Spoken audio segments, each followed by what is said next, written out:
찬양이야, 찬양.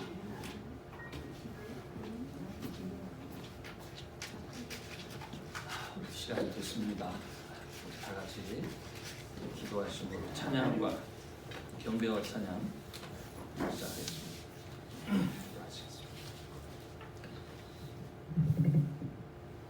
전능하신 하나님, 거룩한 주의 날을 또 저희들에게 허락하셔서 온 지체들이 하나님 앞에 예배하기 위하여 이 시간 모이게 하시니 감사합니다. 이 시간에도 귀한 찬양과 또 경배를 통해서 하나님 영광 받아주시고 사랑하는 지체들의 마음과 생각이 온전히 주를 향할 수 있도록 인도하시고 우리들을 향하신 하나님의 뜻이 무엇인지를 더 깊이 발견하려고 하는 그러한 간절함이 사랑하는 자녀들 속에 있게 해 주옵소서. 성령께서 저들의 마음과 생각을 주장하시고 우리의 찬양을 인도하여 주실 줄로 믿사오며 예수님의 이름으로 기도합니다. 아멘. 아멘. 여기에 모인 우리 이 믿음 더 굳세라.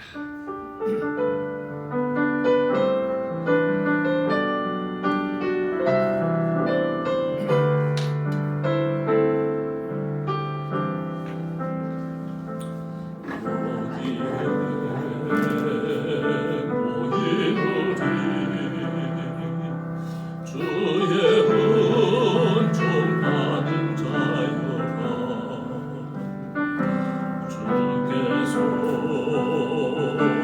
이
구주 예수 의지함이 찬송하겠습니다.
이 찬양을 이렇게 받았어요.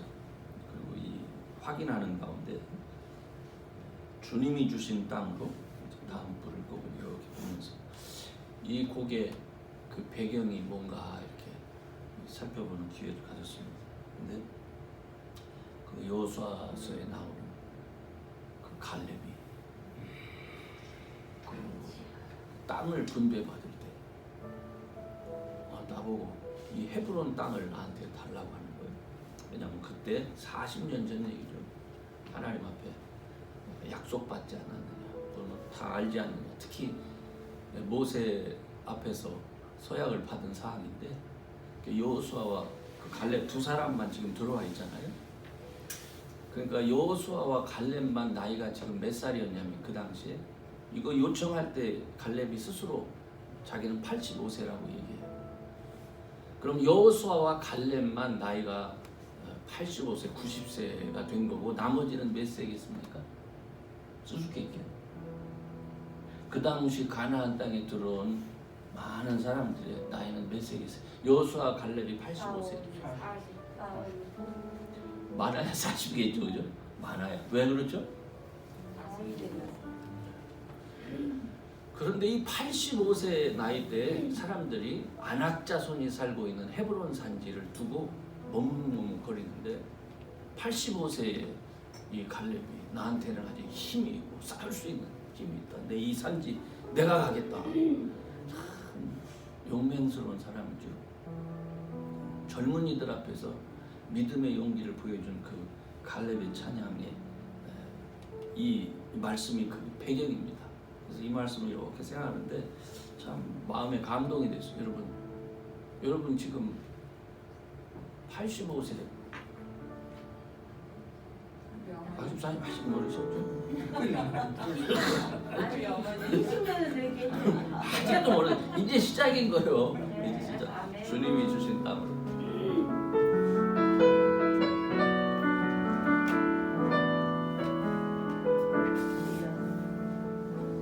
주님이 주신 땅으로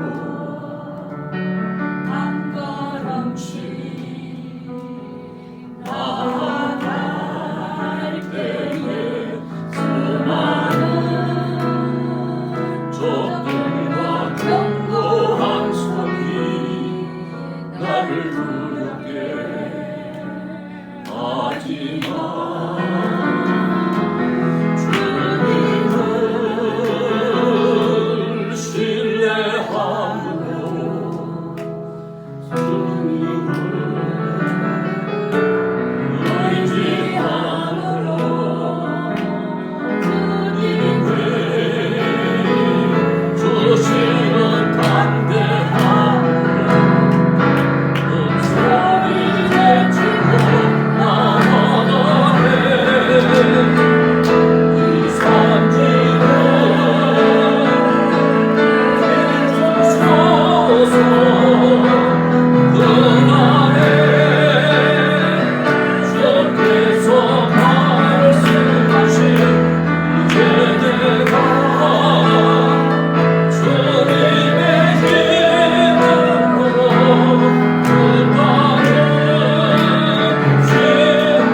은혜로우시고 자비로우시며 노하기를 더디하시는 하나님 아버지, 오늘 이 시간 하나님께 찬양과 찬송과 또한 경배와 예배를 드립니다. 아버지 하나님, 온전히 받아주시옵시고 저희들의 기도와 간구를 긍휼히 여기시사 응답하여 주시옵소서. 아버지 하나님이시여, 저희가 애굽에서 10가지 재앙을 하나님께서는 사랑하시는 그 백성, 그 자녀들을 아버지 그 10가지 재앙 가운데서도 주님께서 보호하여 주시고 피하게 하여 주시고 지켜보아 주심을 감사드리오며, 오늘 이 코로나 시대를 살아가는 저희에게도 하루속히 이 재앙이 아버지 하나님이시여 벗어나게 주여 도와주시옵소서. 아버지 또한 지난 한 주간도 주님께서 원하시고 아버지께서 또한 좋아하시는 선한 일은 행하지 못하고 하나님께서 싫어하시는 악한 것만 행하고 온 저희들을 아버지 십자가의 보혈의 피로 씻어주시고 덮어주시고 아버지 하나님이시여 정결하게 하여 주시어사 하나님 백보자 앞에 설 수 있는 담대함과 믿음을 허락하여 주시옵소서. 또한 아버지 하나님이시여 저희 한미 침례교회의 중보 기도를 가지고 주님 제가 주님께 간구하고자 합니다. 아버지 하나님 저희 한미 침례교회의 제일 첫 번째 중보 기도 제목은 주님께서 사랑하시는 아들 우리 유태원 목사님을 주님 지켜주시고 보호하여 주시옵시고 아버지여 그 고통과 슬픔 가운데서도 아버지 하나님을 향한 믿음과 사랑을 놓지 아니하는 사랑하는 아들을 영육간의 강건한 힘으로 주님 보호하여 주시고 반드시 나음을 있게 하여 주실 줄을 믿습니다.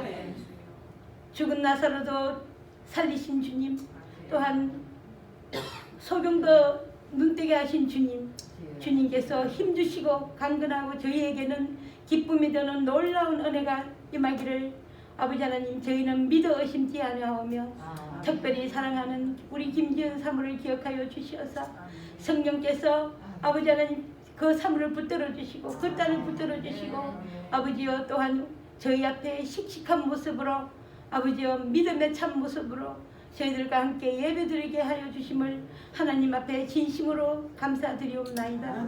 또한 이스라엘의 강태은 선교사님과 이재천 선교사님 또한 아버지여 극동방송 전파 사역을 위하여 수고하시는 모든 목사님들 하나님의 일을 하기 위하여 이들이 주님이시여 목숨과 모든 것을 아버지 내어놓고 주님을 섬기고자 하오니 하나님께서는 반드시 응답하시고 하나님 홀로 영광을 받아 주시기를 간절히 바라오며 오늘 단위에 세우신 하나님 사랑하는 우리 문동순 목사님의 아버지 하나님이시여 하나님의 말씀이 선포될 때 저희는 아멘으로 받아 다음 주간도 살아갈 수 있는 힘과 믿음을 허락하여 주시옵시고 아버지 하나님이시여 또한 주님께서 성령의 능력으로 함께하여 주실 줄을 믿사오며 아버지 또한 하나님 아버지시여 우리 성도님들 아버지여 영육간의 강건한 복을 허락하여 주시고 믿음의 복을 다하여 주시옵기를 간절히 바라고 원하오며 아버지 하나님이시여 또한 우리의 모든 오늘도 우리 짐을 지어주시는 주님을 찬양하오며 아버지 하나님 이 모든 말씀 우리 주 예수님의 이름으로 기도드렸사옵나이다. 아멘.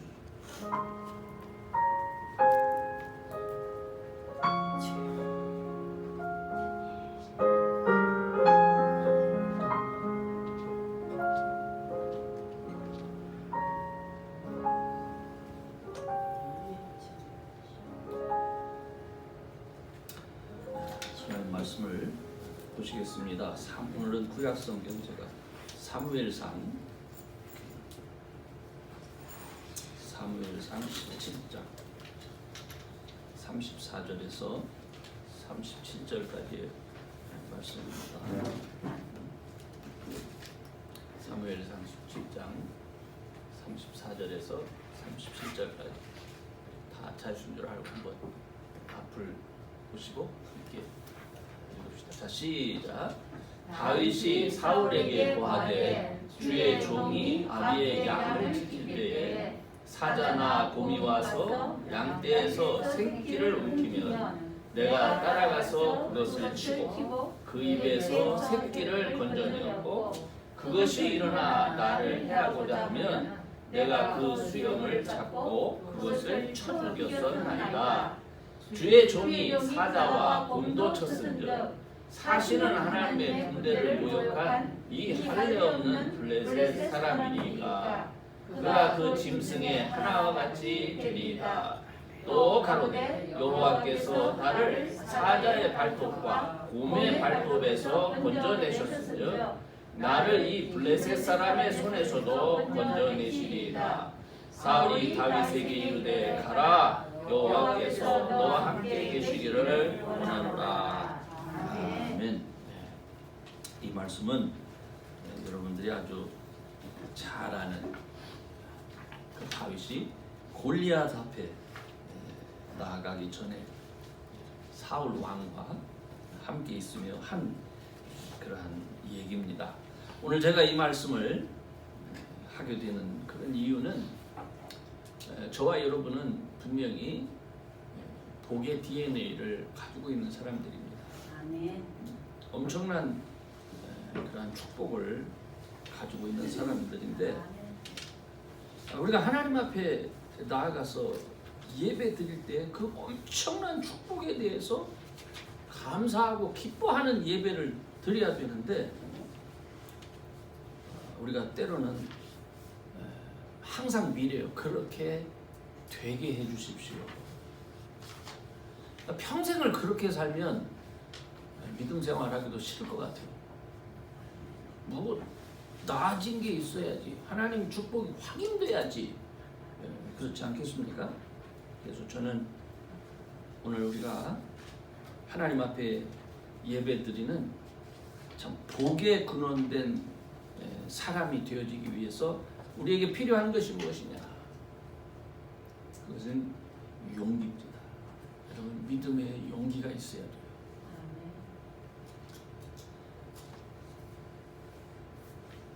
참 이 세상은요, 저와 여러분으로 하여금 이 용기를 내지 못하도록 합니다. 특히 요즘 시대는 어떻게 또 세상이 또 빨리 바뀌는지 따라잡기도 어려워요. 그렇죠? 우리가 배웠던 거 다 쓸모없는 거 되어버리고, 그래서 주눅들어 삽니다. 너무 안타깝죠.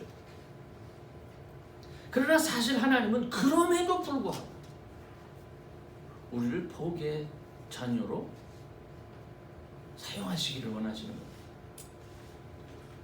세상 사람들은 그런 시간 속에서, 그런 어떤 변화 속에서 점점 더 그 세상 환경 가운데 몰입이 돼요. 몰락이 되어지죠.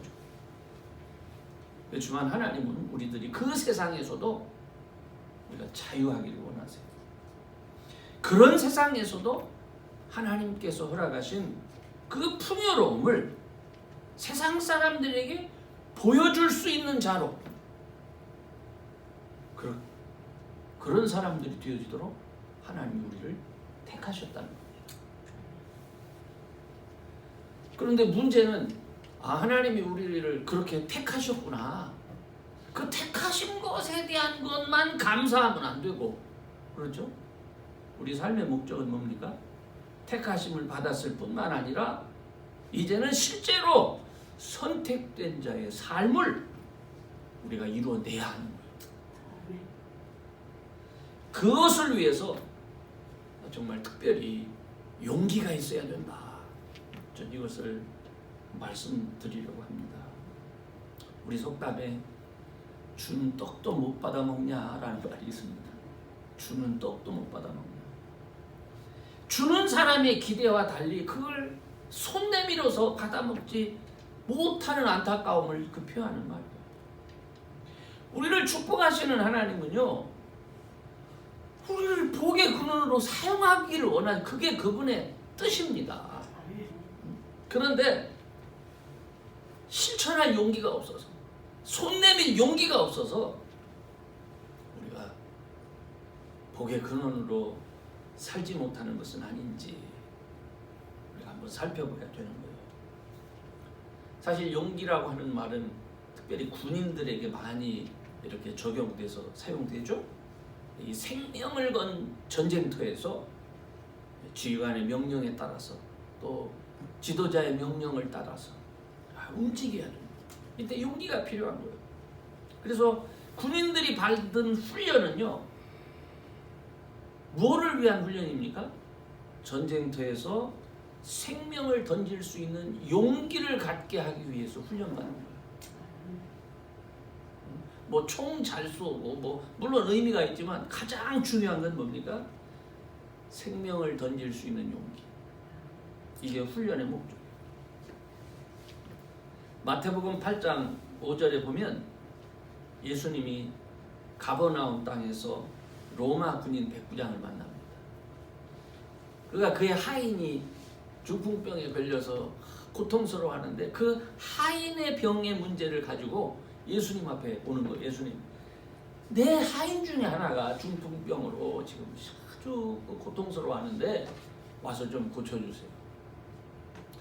근데 예수님이 놀랍게도요, 그래 가자, 그렇게 말씀하시는 거예요.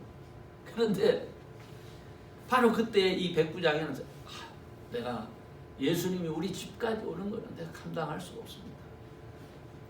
그냥 말씀만 해주세요. 명령만 하시면 나는 그 병이 고쳐질 줄로 믿습니다. 예수님이 깜짝 놀랐어요. 내가 이스라엘에 이만한 믿음을 본 적이 없다. 이만한 믿음을 본 적이 없다. 이 사람이 예수님의 마음을 감동시킨 것이죠. 무엇이 예수님을 감동시켰을까요? 자기가 신뢰하는 자기 믿음에 대한 확신과 담대함이 있는 거예요. 나는 당신이 그 병을 고칠 수 있을지 없을지 잘은 모르겠지만 한번 해보세요. 이게 아니라 난 당신이 말씀만 해도 고쳐지리라 믿습니다. 이 담대함, 이 용기, 바로 오늘날 우리들의 삶에 이 용기가 필요한 거죠. 믿음의 용기. 많은 사람들이 예수님 믿습니다. 우리 다 믿음을 가진 사람들입니다. 그러나 우리에게 필요한 건 이 용기가 필요한 거예요.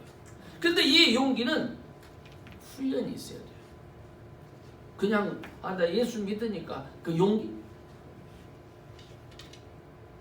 용기라고 하는 말은요, 우리 한국말로 이 씩씩하고 굳센 기운입니다.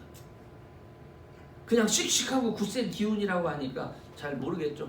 자기 뜻을 어떤 환경에서도 굽히지 않고 추진하는 기운이에요. 이게 용기예요. 우리가 믿음을 가졌으면, 우리가 주님에 대한 믿음을 가졌으면 어떤 환경에서도 주님이 나와 함께 하시면 나는 이 믿음의 길 안에서 승리할 수 있다. 이 기운, 이 확신을 가지고 이렇게 사는 거예요.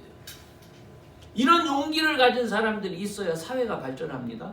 이런 용기를 가진 사람들이 있어야 교회의 공동체가 발전하는 거예요. 믿음이 있었는데 어떤 환경에서는 아이고 이때는 나서면 안 돼. 아이고 이때는 안 돼. 이러고 하면 안 돼요. 어떤 환경에서든지 변치 않는 믿음의 확신, 그게 용기인 거예요. 히브리서 11장의 수많은 역경 속에서 믿음의 용기를 냈던 사람들을 쭉 말씀하고 있습니다. 어렵고 좌절할 수밖에 없는 환경 안에서 정말 끝까지 믿음 지키고 마침내 하나님의 뜻을 자신의 삶을 통해서 이루어낸 수많은 위인들을 우리가 히브리서 11장에서 발견하는 거예요. 그래서 우리가 히브리서 11장을 믿음장이라 이렇게 말하지 않습니까? 오늘 저는 본문에서 어린 다윗이 블레셋 거인 장수 이 골리앗, 그가 이스라엘 군대 앞에서 하나님 조롱할 때 그거 듣고 견디지 못하고 분해하는 그런 어린 다윗을 보게 됩니다. 거기에 이스라엘 백성이 많았어요. 사울 왕으로부터 시작해서. 근데 어린 다윗만이 하나님을 조롱하고 하나님의 군대를 조롱하는 그 골리앗을 보면서 분해서 견딜 수 없어 하는 거예요. 왜 그랬을까요? 야훼 하나님에 대한 절대적인 신뢰를 그가 가지고 있었기 때문에 그렇습니다. 그러므로 그는 자기 처지와 환경 상관하지 않습니다. 단지 하나님과 그의 백성을 조롱하는 이 골리앗을 어떻게든 내가 처리해야 되겠다 하는 마음을 갖는 거예요. 그게 용기예요. 그런데 이 용기가 저절로 형성된 게 아닙니다. 만약에 우리는 복의 DNA를 가졌다 이렇게 말했잖아요.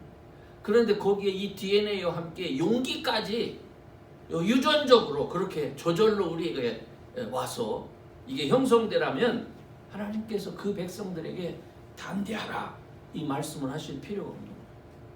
담대하라. 너희는 담대하라. 이 용기는 하나님의 백성들이 하나님과의 관계 속에서 개발되는 거예요. 하나님과의 관계가 깊어지면 깊어질수록 이 용기가 점점 더 커져가는 거예요. 다윗은 외로운 목동 생활을 하면서 하나님을 신뢰하는 용기를 발전시킬 수 있었을 겁니다. 우리는 그 예를 다윗과 사울의 대화에서 찾아볼 수가 있어요. 이 33절, 37절을 보면요. 사무엘상 17절. 사울은 다윗이 너무 어려서 이 블레셋 사람 골리앗과 싸우는 게 불가능하다고 생각했어요. 그런데 그래서 다윗의 용기는 가상하지만 야, 전쟁터에서 장수가 싸운다는 것은 네 용기만 가지고 되는 게 아니다. 그래서 사실은 사울왕이 처음에는 만류했어요. 너 안 된다. 그런데 다윗이 자기가 골리앗과 싸울 수 있는 이유를 설명을 해요. 그 이유를. 그게 뭐였습니까? 내가 어려서부터 나는 싸움을 하던 싸움꾼은 아니다. 그렇지만 나는 싸움꾼과 한판 붙어볼 수 있다. 이렇게 얘기를 하는 거예요. 자신이 아버지 양을 지킬 때 사자나 곰이 와서 양떼의 새끼를 움키면 내가 따라가서 그거 치고 그 입에서 새끼를 건져냈다는 거예요. 그거 대단하지 않습니까? 또 사자나 곰이 자기를 해하고자 하면 내가 그 수염을 잡고 그걸 쳐 죽였다는 거예요. 내가 사자나 곰도 쳐 죽였는데 살아계신 하나님 모욕하는 이 짐승 같은 자를 내가 반드시 쳐서 죽일 수 있다는 거예요. 나를 사자와 곰의 발톱에서 건져내신 이 하나님께서 이 블레셋 사람의 손에서도 건져내실 수 있기 때문에 나는 싸울 수 있다는 거예요. 저는 이 말씀을 많이 묵상하면서 생각합니다. 아무도 돌보는 이가 없는 이 거칠고 험한 환경 속에서 그는 하나님만 온전히 의지할 수 있는 법을 배웠던 겁니다. 어린 다윗이 사자와 곰과 싸울 때는요, 생명의 위협을 느끼는 거예요. 여러분, 지금도 우리가 만약 사자와 곰 앞에 섰다면 이건 상상하기 어렵지 않습니까? 그런데 내 생각만은 아마 하나님의 도우심을 구했을 거예요. 그렇죠? 우리가 당장 어떤 큰일 봐, 아이고 하나님 잤지 않습니까? 어린 다윗도 아마 마찬가지였을 거예요. 그리고 하나님의 구원하심을 경험할 때마다 그는 하나님께 대한 무한한 신뢰를 가지게 된 거죠. 그래서 골리앗 앞에서 두려워 떠는 모든 이스라엘 군대 앞에서 이 다윗이 믿음의 용기가 뭔지를 지금 보여줄 수 있게 된 겁니다. 우리는 다윗에게 이런 용기를 배워야 됩니다. 어느 날 갑자기 큰 믿음이 필요할 때, 어느 날 갑자기 그 믿음을 실천할 수 있는 용기가 갑자기 생기는 게 아니에요. 그가 믿을 수 있는 신뢰가 있고 확신이 있을 때 용기도 낼 수 있는 겁니다. 그렇기 때문에 우리가 사는 작은 현장에서 믿는 자로 살아가는 결단이 매일 순간순간 있어야 되는 거예요. 그 믿음의 결단이 쌓여져서 결국은 믿음의 용기가 생기는 겁니다. 작은 결단들, 그리고 그 쌓여가는 은혜와 축복을 경험하면서 우리는 복의 근원된 자로의 삶을 확신하게 되는 거예요. 여러분 생활 속에서 용기를 내보시기 바랍니다. 사자와 곰 앞에 서면 내가 용기 내리라. 그거 말도 안 되는 소리고, 내가 할 수 있는 지금 작은 일, 그 작은 일 속에서 믿음을 실천하고 그 안에서 우리를 주를 향한 무한한 신뢰를 통해서 신뢰를 얻어서 믿음의 용기를 준비해 가시기를 주의 이름으로 축원합니다. 아멘. 이 용기는 나만 노력한다고 되는 게 아니죠. 하나님의 말씀의 위로, 또 그 말씀에 대한 순종, 이걸 통해서 길러지는 거예요. 우리가 우리의 DNA의 조상이죠. 아브라함. 하나님께서 이 아브라함의 선택을 하시죠. 아브라함을 그래서 아브라함이 하나님의 말씀을 따라 나서기는 하는데 우리가 성경을 보면 그는 현실과 적당히 타협하고 정말 세상 사람들 같을 때가 많습니다. 처음에는. 그죠? 자신이 살아가야 될 지역에 심한 가뭄이 오니까 어떻게? 하나님의 뜻을 구하기보다는 아이고 안 되겠다 해서 자기 판단대로 애굽으로 내려가기도 하고 또 그 과정에서 자기 생명 부지하기 위해서 사람들에게 자기 아내를 자기 누이 동생이라고 그렇게 속이기도 하고 또 더 먼 훗날로 가면 하나님의 약속이 있었음에도 불구하고 그게 믿어지지 않아서 자기 아내의 요구대로 하갈을 통해 이스마엘을 얻기도 하고 그렇지 않습니까? 가만히 보면 우리 범인들과 크게 다를 바가 없어요. 그런데 그의 부족했던 그런 신앙 여정을 통해서 그는 하나님의 도우심에 용기를 내기 시작해요. 그때가 언제냐면 이제 쭉 하나님께서 자기를 어떻게 인도하시는지를 경험했잖아요. 그때 조카 롯의 종들하고 자신의 종들 간에 양들의 초지, 그 양먹이가 되는 그 초지를 갖고 막 다투는 일이 생겼어요. 그때 이 롯에게 아브라함이 동서 사방을 가르치면서 뭐라고 합니까? 너 먼저 좋은 거 택하라. 전 이 말씀을 가만히 이게 드디어 아브라함이 하나님을 의지하기 시작하는 하나님을 의지하는 시작이구나 이런 생각이 들었어요. 이 조카가 그렇게 떠나가고 나니까 얼마나 허전합니까, 그죠? 근데 그때 놀랍게도 바로 그때 하나님이 찾아오십니다. 그래서 뭐라고 말씀하시냐면 너는 너 있는 곳에서 내 눈을 들어 동서남북을 한번 바라봐라. 네가 보이는 동서남북 너는 네가 보이는 이 모든 땅을 내가 너와 네 자손들에게 주리니 네 자손으로 땅에 티끌같게 할 거야. 여러분 이거 얼마나 위로가 되는 말씀입니까? 때로 하나님 말씀에 순종하는 선택은요 우리 믿는 자로 하여금 너무나 허전함을 느끼도록 그렇게 할 때가 많아요. 이거 뭐야? 사랑하라고 해서 사랑했더니 용서하라고 해서 용서했더니 나는 뭐야? 이럴 때가 있어요. 스스로 낮추고 싶어서 참 섬기는 자로 살아갔더니 자존심까지 상하게 만들어요. 그러나 그럼에도 불구하고 믿음의 주님을 따라 순종하기에 이르렀을 때 주님은 우리를 찾아와 말씀하십니다.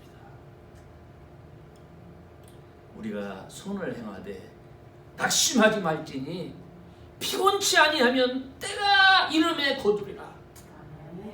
그러므로 기회 있는 대로 모든 이에게 착한 일을 하되 특별히 더욱 믿음의 가정들에게 할지니라. 아멘.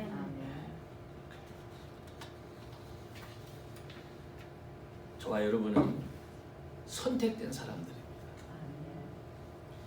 이 복의 DNA는 절대로 받은 것만으로 족한 게 아닙니다. 이거는 이 DNA를 꽃 피울 수 있는 담력이 필요합니다. 담력. 갈릴리 바다 풍랑이 예수님 따라 무리를 걷고자 했던 베드로를 물에 빠지게 만듭니다. 오늘날 세상도 여러분을 덮치며 위협합니다. 예수를 믿는다고는 하지만은 도무지 믿음으로 살 용기를 갖지 못하게 만들어요. 믿음을 따라 행하면서도 때로 허무함 느끼고 아무런 보상이 없는 것처럼 그렇게 느껴질 때가 많습니다. 그러나 여러분 죽기까지 순종하셨던 예수님 기억하시기 바랍니다.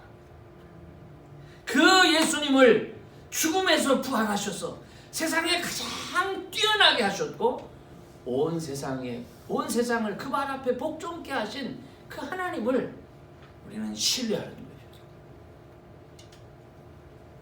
때때로 가야 할 바를 알지 못하고 혼미하고 우리가 두려워할 때가 있습니다. 그때 믿는 자에게 찾아오셔서 말씀하시는 하나님을 의지하시기 바랍니다. 예수님이 이 세상을 떠나서 아버지께로 간다는 소식을 들었을 때 제자들이 정말 혼란했습니다. 그럼 우리는 어떻게 살아? 이때 도마가 예수님께 묻습니다. 아니 어디로 갈 것인지 우리에게 알려주셔야 되지 않겠습니까? 그때 주님께서 주신 말씀은 용기가 필요한 모든 사람들이 듣고 알고 힘써야 할 그런 말씀이죠. 그때 뭐라고 말? 내가 그 길이야. 내가 진리야. 내가 생명이다. 어디 딴 데 갈 거 없어. 내가 가르쳐 준 것, 내가 너희들에게 말한 대로 따라와. 다른 방법 없어. 여러분, 말씀이 우리를 위로하십니다. 성령을 따라 주어지는 말씀이 우리에게 새 힘을 줍니다. 그리고 용기를 가지고 사는 사람들에게 또 주의 말씀은 성령의 인도하심을 따라 사는 자의 길이고 성령을 따라 사는 자에게 큰 위로가 되는 거예요. 주님의 말씀과 그 말씀의 위로를 따라서 믿음의 용기를 내는 그런 지체들이 되기를 주의 이름으로 축원합니다. 마지막으로 용기는요, 하나님께 돌리는 영광. 여기 하나님께 돌리는 그 영광에 초점이 맞춰져 있어요. 다윗은 전쟁에 익숙한 그런 싸움꾼이 아닙니다. 그는 양을 치는 목동으로 자기 생명과 또 자신의 양을 지키기 위해서 늘 지혜를 사용하고 있지요. 그런 그가 전쟁터에서 골리앗하고 싸우고자 할 때 사울 왕이 무엇을 내줍니까? 자기가 쓰던 투구 또 갑옷을 주게 되죠. 모든 군인들은 그거 가져갔으면 그게 소원이요. 그런데 다윗은 그것을 거추장스럽게 여깁니다. 그에겐 목동으로 살면서 익숙해 있는 물맷돌 5개 그리고 목동들이 가지고 다니는 지팡이가 훨씬 편했어요. 저는 이 모습을 상상하면서 금은보화로 치장된 이스라엘 역사 가운데 최고의 부자인 다윗 왕이 만들어지기까지 그는 무엇을 사랑했는가? 그걸 우리가 생각해 볼 수 있습니다. 성경 안에서만 보아도 다윗은 정말 처절할 만큼 많은 시련과 그리고 혼돈의 세월을 보냅니다. 근데 그럼에도 불구하고 하나님께서 그를 붙드신 이유는 그가 하나님의 영광을 위해서 자신만의 무기를 가지고 있었다는 거예요. 그게 뭡니까? 그는 하나님의 거룩하신 이름을 지키기 위해서 하나님의 영광을 극대화시킬 수 있기 위해서 자신이 할 수 있는 최선의 방법이 뭔지를 잘 알고 있었어요. 오늘 저와 여러분이 세상을 살면서 힘을 내고 용기를 내야 할 이유가 무엇입니까? 그리고 그 용기를 내면서 여러분이 가장 잘할 수 있는 게 뭡니까? 투구가 없고 갑옷이 없어서 못합니까? 그게 없어서 자신이 없습니까? 그게 아니죠. 내가 살아가면서 지금 현재 가장 잘할 수 있는 거 그게 뭡니까? 제가 10년의 군 생활을 하면서 전출입을 한 6번 했어요. 그 생활을 하면서 군인은 자기 현재 자리가 위에서 필요에 따라서 이렇게 배정을 하죠. 그럼 그거에 따라서 그곳에 가서 충성해야 돼요. 근데 배정된 곳의 환경이 더 좋은 곳일 수도 있고 더 나쁜 곳일 수도 있습니다. 근데 그 배정 받고 나면 환경 탓하면 안 돼요. 무조건 거기에 적응해야 되고 그곳에서 맡겨진 내 임무를 감당해야 되는 거예요. 그리고 그곳에서 내가 가장 잘할 수 있는 걸 찾아야 됩니다. 어떤 지역에서는 방법이 없어요. 그냥 견디고 있어야 되는 게 있어요. 아무것도 할 것도 그냥 잘 견뎌야 돼요. 잘 참아야 돼요. 그게 사명이에요. 나 자신에게는 아무런 이익이 주어지지 않지만 그것이 하나님의 영광을 위한 것이라면 그걸 받아들일 수 있어야 했다는 거예요. 그리스도인은 하나님의 군대입니다. 세상 사람을 향한 복의 근원으로 쓰임받기 위해서 우리는 우리가 사는 곳에서 하나님의 택하심을 받은 거예요. 그리고 그곳의 환경이 어찌하든 바로 그곳에서 하나님의 사람답게 하나님의 영광을 위해서 살아야 돼요. 그곳에서 복의 근원으로 다른 사람들이 하나님께 주시는 복을 경험하고 누릴 수 있는 그런 통로가 돼 주어야 되는 거예요. 여러분, 이런 삶을 위해서 내게 갑옷이 필요하고 투구가 필요하다 이렇게 주장하지 마세요. 더 많은 돈과 더 큰 집이 필요하다고 여기지 마세요. 그것은 필요에 따라 하나님이 더해 주시는 거예요. 내가 가진 것, 내가 사용할 수 있는 그것을 먼저 자유롭게 사용할 줄 아는, 정말 하나님의 영광을 위해서 그것을 자유롭게 사용할 줄 아는 그런 사람들 되시기를 바랍니다. 사도 바울이 빌립보 4장 12절 13절에서 뭐라고 말해? 내가 비천에 처할 줄도 알고 풍부에 처할 줄도 알아. 모든 일에 배부르며 배고픔과 풍부와 궁핍에도 일체의 비결을 배우노라. 여러분, 이게 무슨 말이에요? 많은 사람들은 어떤 상황에서든지 뭐 이렇게 표현하는데 그게 아니죠. 그는 어떤 상황에서도 복의 근원으로 살아가는데 어떤 것도 장애가 될 수 없었다 하는 그겁니다. 저는 이것이 세상을 향해서 큰 용기를 가진 사람의 고백이었구나 하는 걸 깨닫습니다. 우리 삶을 한번 돌아보시기 바랍니다. 항상 뭐가 부족하고 갈증 내도록 하는 세상 속에서 여러분으로 하여금 어떻게 그걸 채우고 그 갈증을 해결할 수 있을까?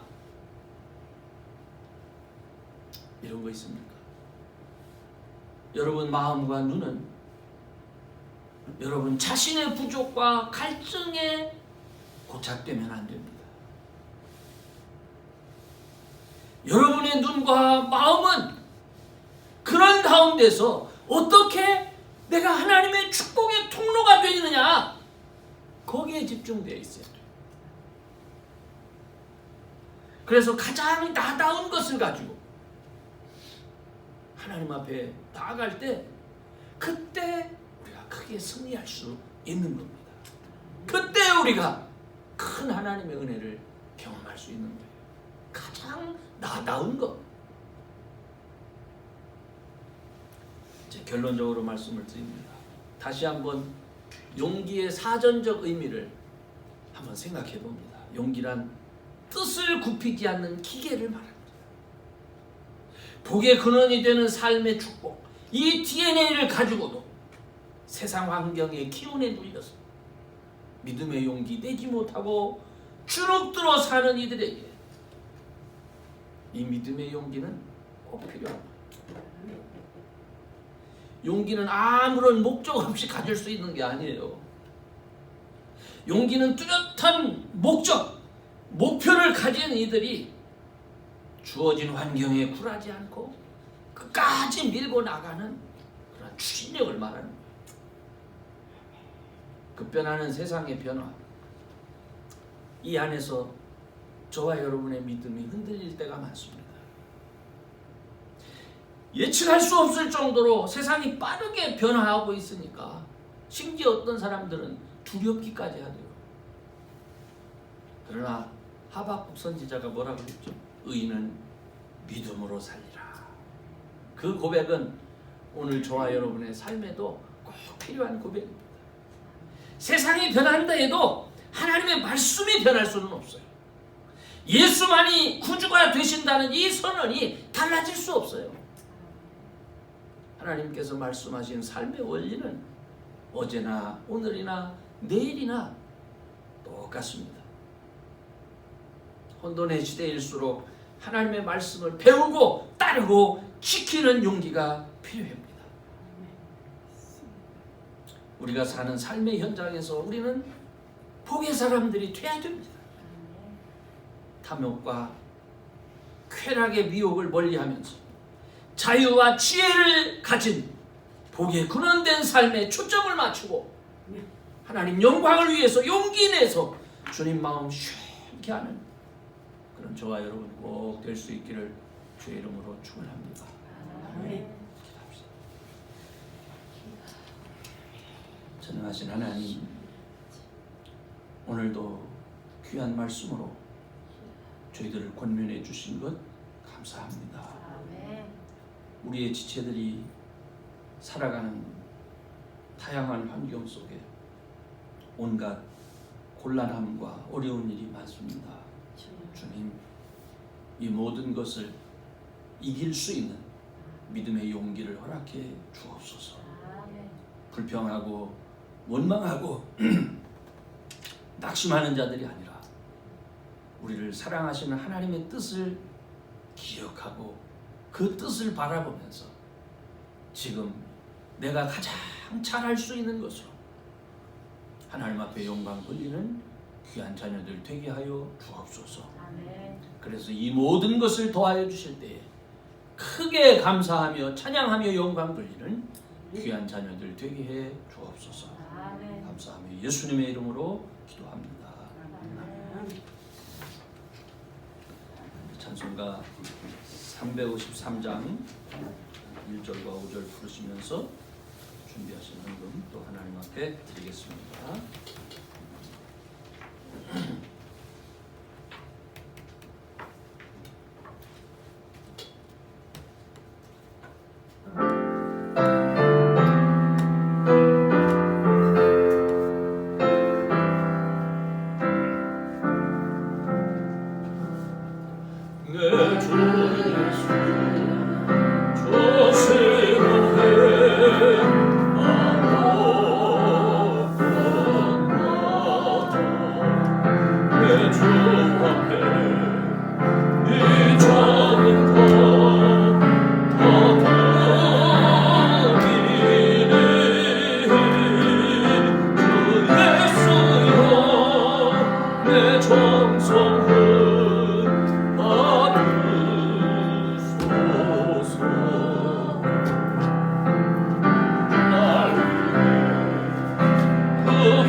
전능하신 하나님 감사합니다. 오늘도 하나님 앞에 나와 예배드리며 정성껏 준비한 예물을 드렸습니다. 주님, 사랑하는 자녀들의 삶이 복의 통로로 사용되어지기를 소원합니다. 저들에게 믿음의 용기를 더해 주셔서 하나님의 영광을 위한 결단이 순간순간 있게 하시고 그 결단들이 쌓여줌으로 인해서 하늘로부터 저희들에게 허락되어지는 놀라운 축복들을 30배, 60배, 100배의 결실로 얻을 때에 기쁨으로 주소하며 하나님 앞에 단을 쌓는 귀한 자녀들 되게 해 주옵소서. 아멘. 감사하며 예수님의 이름으로 기도합니다. 교회 소식입니다. 우리 특별히 5월 생일자 제일 먼저 여러분 기억하시고 유성령, 조다은이, 또 넬슨 하람이. 5월 3일 하루에 이렇게 3명이나 돼요. 3일이 꼭된 날이네. 네, 축하합니다. 우리 목회자 가정 그 모임은 5월 5일 수요일 8시 30분 있겠습니다. 다음 주 또 어머니날 우리 기념 예배로 어버이주일 기념 예배. 한국에서는 어버이주일, 미국에서는 어머니주일 이렇게 드려집니다. 인도에 우리 이재천 그 선교사님이 그 메일을 보내왔죠. 여러분들 한번 보셨습니까? 아마 그쪽 지역이 그 이제 막 코로나19가 창궐하는 것 같아요. 그래서 아주 그 심각한 상태랍니다. 그러나 그 지금 사역하고 있는 교회는 그래 참 하나님 은혜로 잘 이렇게 운영되고 있어서 너무너무 감사합니다. 참 여러 가지 소식들이 깜짝 놀랄 만한 소식들을 제가 듣습니다. 아 정말 하나님께서 일하시는구나 하는 것을 많이 듣습니다. 아마 여러분들도 계속되는 소식을 들으시면서 하나님께서 어떻게 일하시나, 왜 하나님께서 그런 과정을 이렇게 만들어 가시나 하는 것을 우리가 볼 수 있을 것 같아요. 또 베들레헴의 아마 강태윤 선교사도 예방접종을 맞아야 아마 그 이스라엘에 들어갈 수 있다는데 지금 한국에서 아직 이 백신이 공급이 안 되는 것 같아요. 그래서 아마 어려움을 겪고 있다고 합니다. 우리가 기도해 줘야 될 것 같습니다. 우리 최성호 목사님이 이번 주에 한국 모든 일정 마치고 돌아온다고 해서 감사합니다. 또 우리 박노엘 성도님 위해서 기도해 주시고, 또 우리 박은병 견숙 권사님, 또 저희 어머님 아파트 입주 위해서 계속 기도해 주시기를 바랍니다. 또 특별한 광고 없으세요? 우리 다 같이 일어나셔서 찬송가 395장 부르신 다음에 축도로 예배를 마치겠습니다.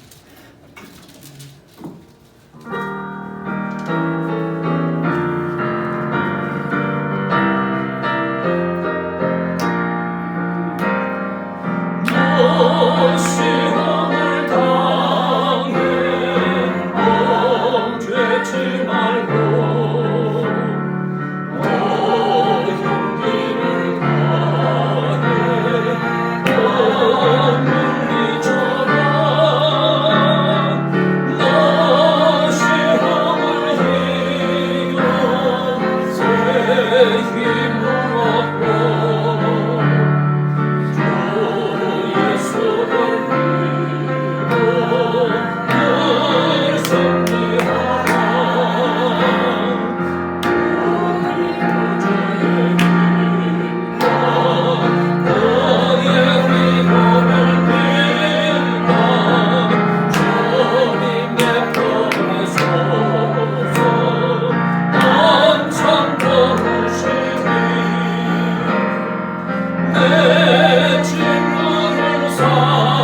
주의 은혜와 아버지 하나님의 극진하신 사랑과 성령님의 감동 감화 충만하시는 종 낙심되고 고통스러울 수밖에 없는 환경 가운데서도 믿음의 용기를 갖고 주님만을 신뢰하며 끝까지 싸워 이기기 원하는 이미리 위해 영원토록 함께 하시기를 간절히 축원하옵나이다.